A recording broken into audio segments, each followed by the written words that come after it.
Welcome to the E6S Methods podcast with Jacob and Aaron, your weekly dose of tips and tricks to achieve excellent performance in your business and career. Join us as we explore deeper into the practical worlds of Lean, Six Sigma, project management, and design thinking. In this episode number 175, we debate the recommendations from an ASQ Quality Progress article, What Comes After the Low-Hanging Fruit. If you're just tuning in for the first time, find all our back episodes on our podcast table of contents at e6s-methods.com. If you like this episode, be sure to click the like link in the show notes. It's easy. Just tap our logo, click, and you're done. Tap, click, done.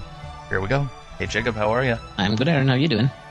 Jacob, I am doing great. Jacob, I thought we'd go back into my collection of old articles here. And as I'm looking at this one, looks like 2008 from Quality Progress. One of their editorial sections called 3.4 per million. So this is the editorial area. This one's by Douglas Mader, and he asks this real question: what comes after the low-hanging fruit? Well, just a quick question before we start. This is from 2008. Do you think this is still relevant today?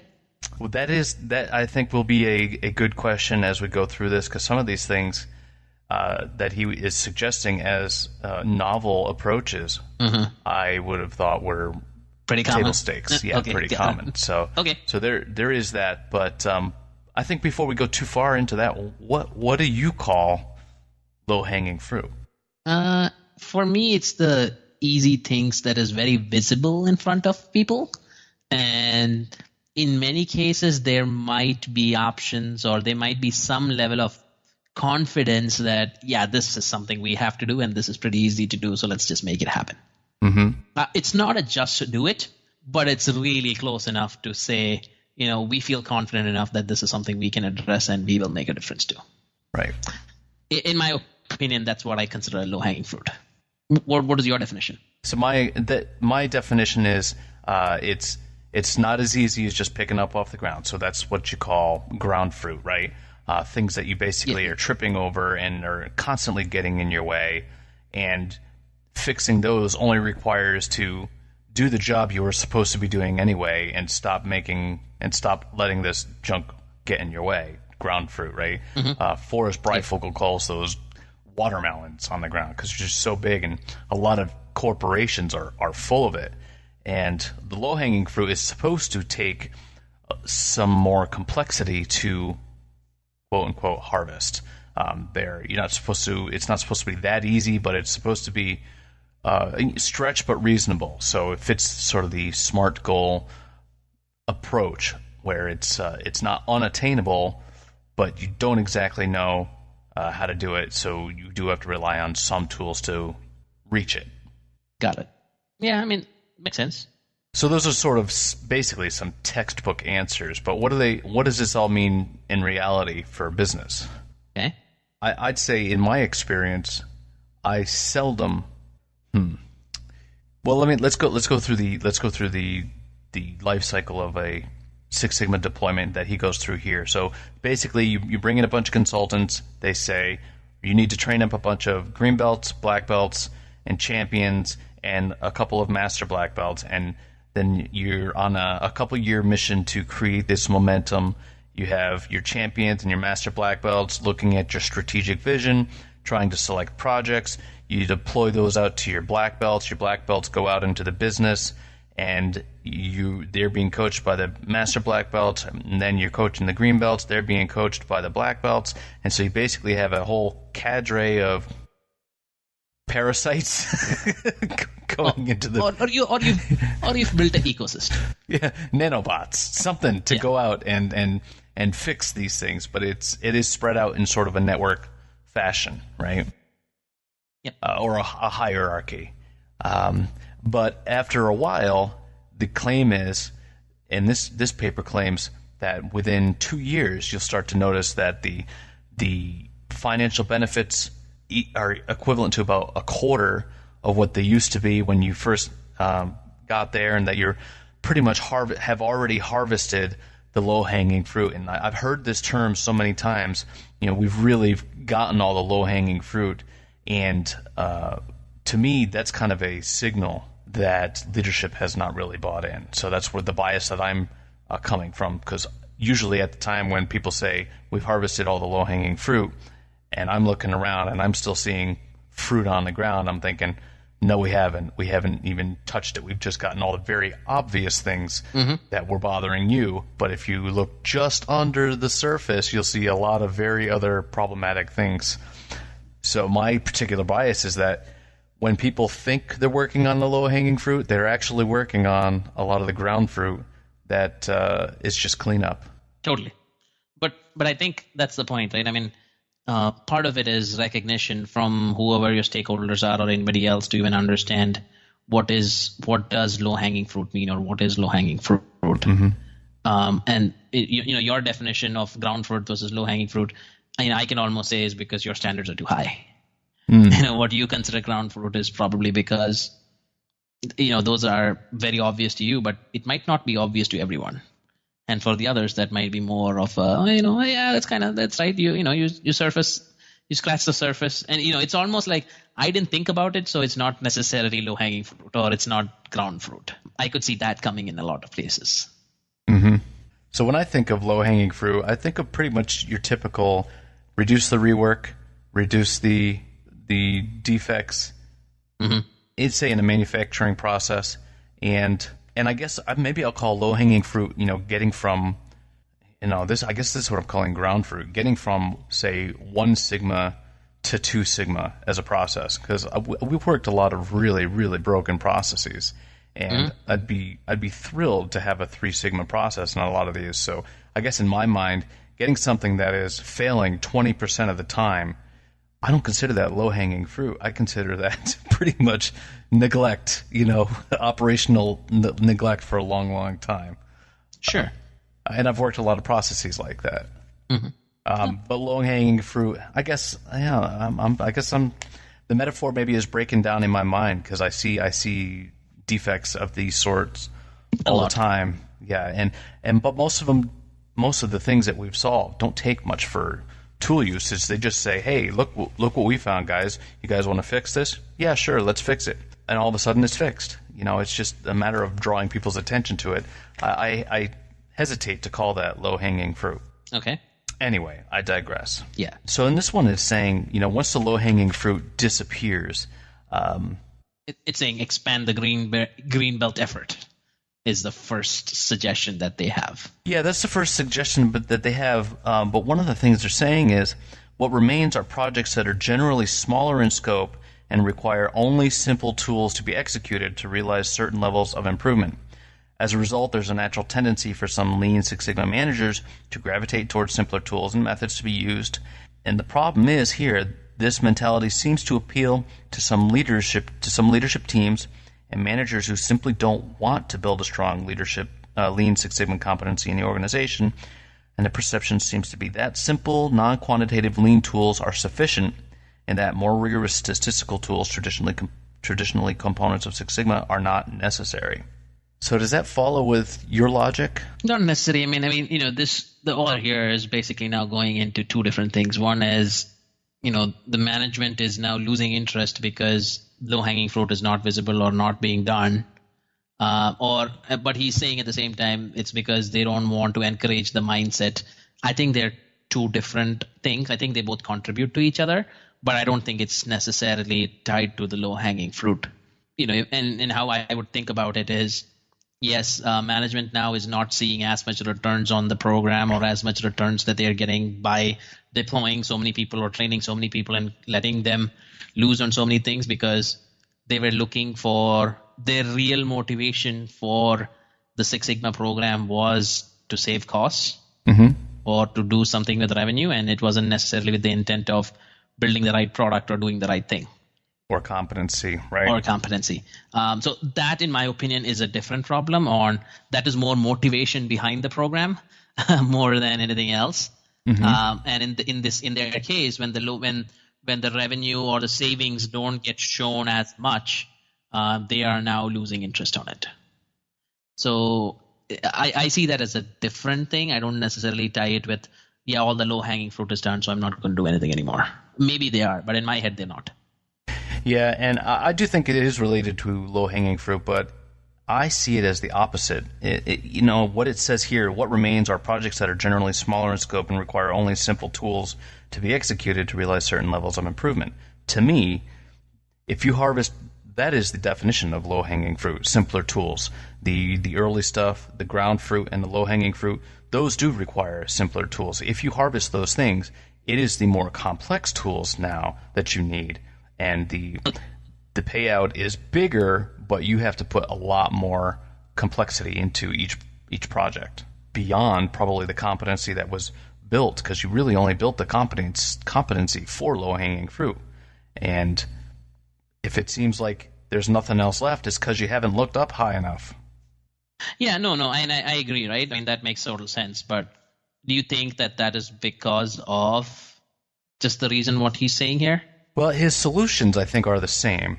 I guess I just disagree with this, what remains are projects that are generally smaller in scope. I think that is completely opposite. What remains are truly transformational projects. Now that you've finally cleaned it up, what remains are truly transformational and strategically based projects, which takes somebody more than a black belt, more than a green belt to tackle. So I think that's probably where I might disagree with you. It's not necessarily takes more than a black belt or a green belt, but it takes more time and it takes more resources than what you were used to when you were doing the original set of projects. Mm-hmm. I don't want to discount the skills or the knowledge of the team, because again, the black belt is more the facilitator here. I don't expect the black belt to solve the issue. But yes, I would agree. Yes, the complication or the complexity just rose a notch or a couple of notches above than what you were used to before. Mm-hmm. And so the patience or the time allocated or the findings allocated, because a lot of things are unknowns, and when you're actually digging to find what you find, and so things might be not what everybody expects or not what everybody thinks it's going to be. Yeah, no, I agree. No, I'll take that one back. Okay. But I'd say beyond what you might expect to be doing. Yeah, basically beyond the basics of what they were trained for, because most Lean Six Sigma programs are geared toward what we will call low-hanging fruit. Mm-hmm. Yep. So then the other thing that sort of catches me is this idea that he says, as a result of losing the low-hanging fruit, people will now gravitate toward the more simple lean tools and leave out the more complex Six Sigma tools. And he says that's a bad thing. Because what do you think about that? Is it a good thing or a bad thing to concentrate more on the lean tools and less on the Six Sigma tools? I always think it's easier to concentrate on the lean tools because it makes it easier for sharing information, for understanding information. The Six Sigma tools, and first of all, I don't differentiate a lean tool between a Six Sigma tool. That's the first thing. But for me, at the end of the day, it's a whole bunch of tools. And I think I've done that so much now that I don't even I can tell you what the Six Sigma tool is and where lean tool specifically is. But in my opinion, there's literally only 2 or 3 lean tools, which is a value stream map specifically. And actually, that's probably the only thing I would say is a true lean tool. Mm-hmm. But yeah, when is something applicable versus the other? That's purely defined. I leave that to the experts or the people who want to do it all the time. But yeah, I don't see any difference in there.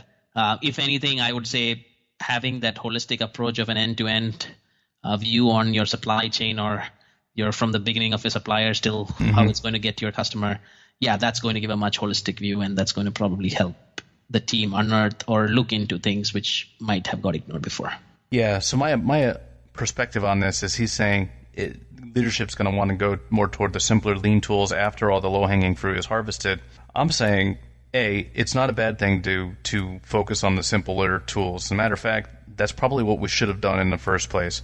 Instead of reaching way up in the tree for, quote, low-hanging fruit with these Six Sigma tools, let's really use these lean tools, which can be taught to almost anybody. They don't really need a bunch of specialists, and what they do is they contribute to the development of a culture that is actually necessary for the future transformations that you may want to do. So instead of going toward the Six Sigma deployment route with all those master black belts and everything, start off with some of these more basic tools and harvest the ground fruit and then realize, oh, we need something more complex to get that low-hanging fruit. Let's consider doing a Six Sigma deployment now that we have the culture of continuous improvement. Mm-hmm. So I guess my mind, it's not bad to gravitate toward the lean tools, but it should have been flipped and done sooner rather than after it seemed to be dying out as it's lost its luster. Totally. You are listening to E6S Methods Podcast, brought to you by E6S Industries.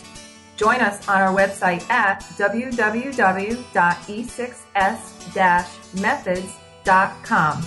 Journey through success. If you haven't checked it out already, be sure to go to our product page at e6s-methods.com. You'll find an assortment of unique templates and tools to help you, the practitioner, be more effective in your work. From a SWOT analysis to our most popular cross-training matrix, or our proprietary consultant's companion to our action register with automated risk alerts, you'll find these tools useful. If you don't, just ask for a refund. No hassle, no expiration. What makes these templates so special? It's simple. They already exist. They're easy to use, and they work. You'll save hours or even days developing and formatting your own templates, all while helping to fund this free podcast. Check it out. All right, so you did mention some potential solutions here. So I'm looking at this page 60, and so what are some of the things that he recommends to combat this problem of losing its luster and projects seeming too small? I mean, I think the first thing he's saying is expand the green belt effort. Mm-hmm. And I think his point is the more people who are involved, or the bigger project can be broken down into smaller ones, and then still get the concepts in there. I think that's something that they say is he's suggesting. Oh, that is a potential. Mm-hmm. What else? And I think this comes down to, again, probably making it simpler. I think this is his theory. I don't know if that's. I don't know if I would totally agree with that or not. But I think that's one of his suggestions. Mm-hmm. So you're talking about the training itself? No, his point is train more people, so you're still going to get the cost because you're doing multiple projects right now. Right. And each of them in their small way is going to contribute towards keeping the stakeholders or management happy about it. Mm-hmm. I'm not so sure if I would totally agree, but yeah, it makes sense. Again, this comes down to, if I'm doing projects just to show dollar savings at the end of the year, then you're doing it for the wrong reasons. So yeah, and that's true. And there's the I guess critics of Six Sigma now, or realists of Six Sigma now. I guess I don't know how to put it.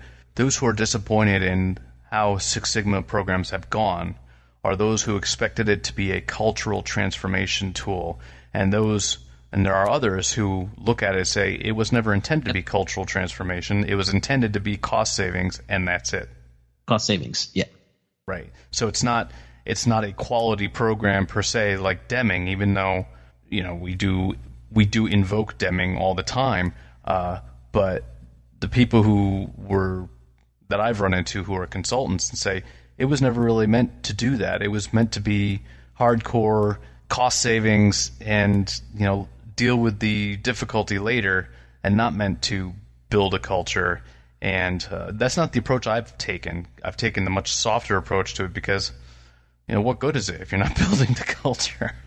Yeah, and that's exactly my point, right? Yeah, so you get the hard savings, and then, okay, you're no longer needed. See ya, tata, bye-bye. Right. If that's the mentality you're showing, that's going to show in how your projects are also going to be run. Hey, I need to see the hard savings, so who is not going to be on the team starting tomorrow? Right.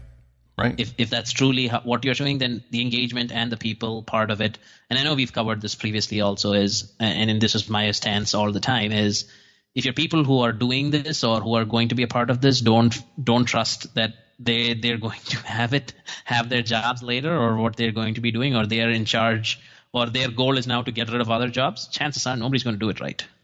Oh, absolutely. If that's what it's going to come down to. But on the other hand, if it is more, let's find newer ways on how to get this done better. And, if that means you can now do more creative things that you were not allowed to do before, that sends a completely different message to people who have to work on things. Mm-hmm. Mm-hmm. So there are a couple things I do like about what he says, and that's expanding the training into design for Six Sigma and moving your Six Sigma program into marketing. He says having MBBs and BBs He says having core competencies in statistical analysis can greatly bolster an organization's ability to define new market segments, and better position products. You must work in this role. You guys must leverage statistics an awful lot as far as markets are concerned, marketing. You would hope. Just say, absolutely. I don't mean financial markets, but as far as statistics of customer leads in general, and stuff like that. Yeah, I mean, yes and no.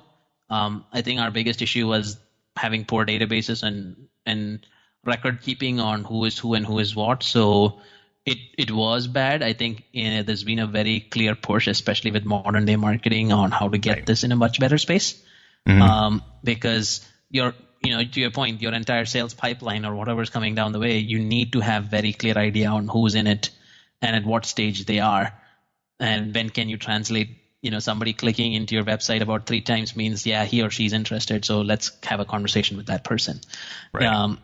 In that sort of level of engagement, we're collecting that data now. If you ask me, back in the day, we probably were not doing a good job of that. Mm-hmm. So, good marketing, good statistics in marketing helps marketers target who they're going to advertise to, which means what TV shows are going to advertise against. Will it be a Super Bowl? Will it be banner? Will it be billboard in certain areas? I mean, those statistics help them determine, get more return on investment for their essentially advertising dollars. So it's pretty key. And any marketing organization who's not leveraging statistics is pretty much just shotgunning it, really. Mm-hmm. And especially with anything modern, with online businesses and trying to track clicks and turn clicks into purchases and things like that, the use of statistics is just going to increase crazy. So internal competency in marketing area for Lean and Six Sigma seems like a good idea, although a lot of that is more statistics than we typically teach. I think the different types of statistics than I've typically taught in Lean Six Sigma, they're geared a little bit differently. They're different types of regressions. Yeah, and in the modern world, this is what people are having fun in calling it big data, right? This is the whole data analytics and data mining aspect, which is not something we actually teach specifically in Six Sigma courses. Right. We don't teach data mining that well, and I think that is probably something that needs to be added to curriculum in some way or fashion, because that is really what the world's coming up to. And that's how you're going to get data moving forward, so you really should know how exactly to leverage that or use that. That's actually a really excellent point, and there's a difference between getting reports and there's a difference in getting reports and mining data. Now, most of my belts have reports of summarized data, and what they lose is the source of errors that come with that data or anything else going on. There's all kinds of junk in the reports, summarized and maybe not necessarily the way they want it. Maybe it didn't include certain fields that they wanted it. If only they didn't have to rely on some other entity to provide them a summary of the information, and they could mine that data themselves. I mean, that's what data scientists, there's a big boom in data scientists that's going on now, and I think that's about 50% of that job is knowing how to go and get the data. Yep, exactly. So another thing this guy recommends is expanding outside of regular operations into the rest of the business, and this was the part I was saying. You mentioned, this is 2008. Is it still relevant? This is the part that I was saying. It seems, of course you should do that. Yeah. So maybe that was novel in 2008, and maybe we really have matured to that point. I mean, I don't think in 2008 also it was novel. I mean, I will say both of us were not in the company that was known to be a pioneer in the space. And, right. That was around the time when we started saying, let's even start marketing this or selling this. And maybe I'll give credit to our sales manager or the sales leader who had the idea to do that. But, let's start making money out of this business and start working with clients to get some business out of this. Yeah, at the same time, I had a hard time getting them to expand into HR. When I wanted to run some projects in HR, and I wanted to run some projects on our acquisition processes, because I saw all kinds of issues there. But We did dabble in some other areas. Yeah, we did do some in finance and accounting and things of that area, receivables and things of that sort. So, yeah, I mean, there were some areas, probably not to the extreme where we would have liked, but I think, even at that point, and maybe he was summarizing what he's seen in this article, which even in 2008, I don't think should have been novel. At that point, it should have been common. It's wherever applicable, use it so that it makes your organization's life the easiest. So if anybody's wondering, where does Lean Six Sigma apply? Anywhere there's a process, Lean Six Sigma can apply. And if you think, okay, now where do I have process? You have processes everywhere. So there really is no place that cannot be helped with Lean and Six Sigma, an eye for Lean and Six Sigma continuous improvement. It's always applicable to any part of the business. Doesn't matter what kind of business you're in. Doesn't matter if it's healthcare. Doesn't matter if it's banking, telecom, IT, or just some government. It's applicable everywhere, and it hasn't necessarily infiltrated everywhere yet, but it's starting to. Especially I'm really excited to see what's going on in healthcare, especially with some of the lean movements, because I really think that it's going to really help our healthcare system. I just hope that our healthcare leadership embrace it and let it happen. All right. So, quick recap, Jacob? Yeah. So, I think the topic was by Doug Mader, specifically on what comes after the low-hanging fruit. In general, I think the definition of low-hanging fruit is still debatable, but at the end of the day, we've gone through all the simple things that are in front of our eyes.